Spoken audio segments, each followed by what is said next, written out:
بسم اللہ الرحمن الرحیم۔ السلام علیکم دوستو، امید ہے آپ سب خیریت سے ہوں گے۔ حضرت ابوبکر صدیق رضی اللہ تعالیٰ نے فرمایا، اللہ کی اطاعت کر کے اس سے ڈرتے رہو، اپنے ہاتھوں کو مسلمان کے خون سے محفوظ رکھنا، اپنے پیٹ کو لوگوں کے مالوں سے محفوظ رکھنا، اپنی زبانوں کو مسلمانوں کے عیب سے محفوظ رکھنا۔ مسلمان کی ذلت غریب ہونے سے نہیں بلکہ اسلام سے غافل ہونے سے ہے۔ جو غار ثور میں سوراخ پر پاؤں رکھ دیتا ہے اور ساری رات سانپ کے ڈسنے کے باوجود اف تک نہیں کرتا، اس کی ایک رات کی نیکیاں عمر فاروق رضی اللہ تعالیٰ کی زندگی بھر کی نیکیوں کے برابر ہوتی ہیں۔ ہر شخص ابوبکر نہیں ہو سکتا۔ ابوبکر رضی اللہ تعالیٰ صرف ایک ہی ہوتے ہیں، پہلو میں پہل کرنے والا، انسانی ظفیر ہے، مگر تعجب ہے کہ وہ کیسے طاقتور رب کی نافرمانی کر لیتا ہے۔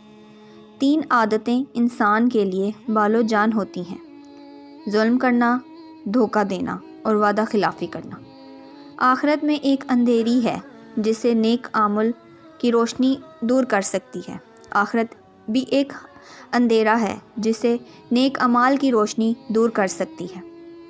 حضرت ابوبکر صدیق رضی اللہ تعالیٰ نے فرمایا، اگر پکارنے والا پکارے کہ جنت میں صرف ایک ہی شخص داخل ہوگا تو مجھے امید ہے کہ وہ شخص میں ہی ہوں گا، اور اگر کوئی یہ صدا بلند کرے کہ دوزخ میں ایک ہی شخص جائے گا تو مجھے خوف ہے کہ کہیں وہ میں ہی نہ ہوں۔ صدقہ دے کر اپنے اعمال کا انتظام کرو، زکوٰۃ دے کر مال کو بچاؤ اور دعاؤں سے بلاؤں کے طوفان کو دھمکی دو۔ حضرت ابوبکر صدیق رضی اللہ تعالیٰ نے فرمایا، کاش میں سبزہ ہوتا اور مجھے چرند پرند کھاتے، اور خوف، عذاب، وحشت اور یوم حساب کا سوچ کر خیال کرتا ہوں کہ کاش مجھے پیدا ہی نہ کیا جاتا۔